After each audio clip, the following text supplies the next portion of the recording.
I was 18 years old when I got married.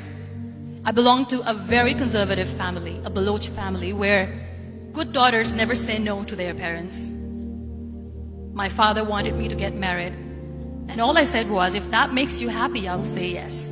And of course, it was never a happy marriage. Just about after 2 years of getting married, about 9 years ago, I met a car accident. Somehow my husband fell asleep and the car fell in the ditch. He managed to jump out, saved himself. I'm happy for him. But I stayed inside the car and I sustained a lot of injuries. The list is a bit long. Don't get scared. I'm perfectly fine now. Radius ulna of my right arm were fractured. The wrist was fractured. Shoulder bone and collarbone were fractured. My whole rib cage got fractured. And because of the rib cage injury, lungs and liver were badly injured. I couldn't breathe. I lost urinary bowel control. That's why I have to wear the bag wherever I go. But that injury that changed me and my life completely as a person and my perception towards living my life was the spine injury. 3 vertebrae of my backbone were completely crushed and I got paralyzed for the rest of my life. So this accident took place in a far-flung area in the outskirts of a very small province, Balochistan, where there was no first aid, no hospital, no ambulance. I was in the middle of nowhere in that toppled car. Many people came to rescue. They gave me CPR. They dragged me out of the car. And while they were dragging me out, I got the complete transection of my spinal cord. I finally ended up in a hospital where I stayed for 2.5 months. I underwent multiple surgeries. Doctors have put a lot of titanium in my arm. There's a lot of titanium at my back to fix my back. That's why people in Pakistan call me the Iron Lady of Pakistan.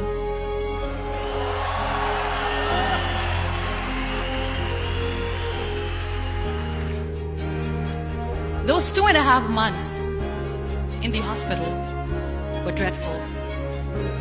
I will not make up stories just to inspire you. I was at the verge of despair.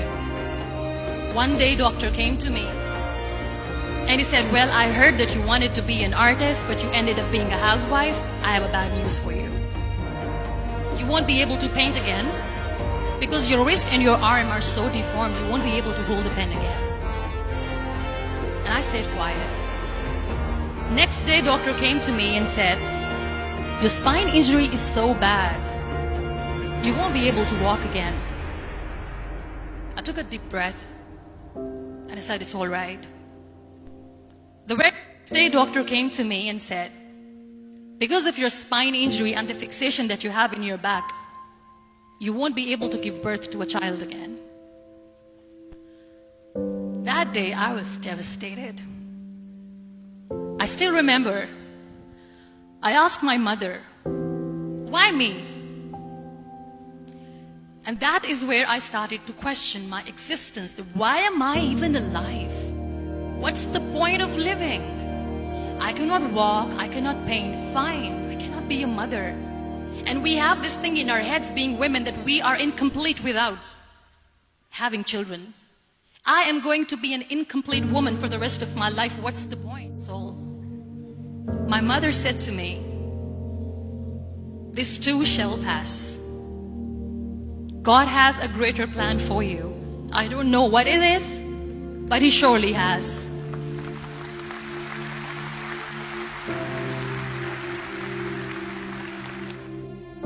So what kept me going was, one day I asked my brothers, I know I have a deformed hand, but I'm tired of looking at these white walls in the hospital and wearing these white scrubs. I'm getting tired of this. I want to add more colors to my life. I want to do something. Bring me some colors. Bring me some small canvas. I want to paint. So the very first painting I made was on my deathbed, where I painted for the very first time. There were a lot of infections in my body, a lot of allergies. So doctors wanted me to lie down on the bed straight for not 6 months, for not 1 year, for 2 years. I was bedridden, confined in that one room, looking outside the window, listening to the birds chirping, and thinking maybe there will be a time when we'll be going out with the family and enjoying the nature. That was the time where I realized how lucky people are, but they don't realize.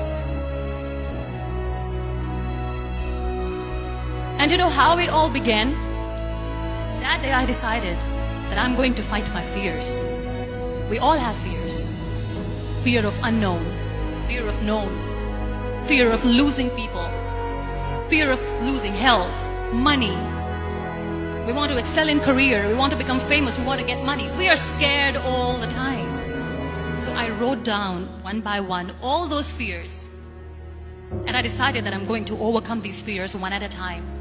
Do you know what was my biggest fear? Divorce. Didn't work. But the day I decided that this is nothing but my fear, I liberated myself by setting him free. And I made myself emotionally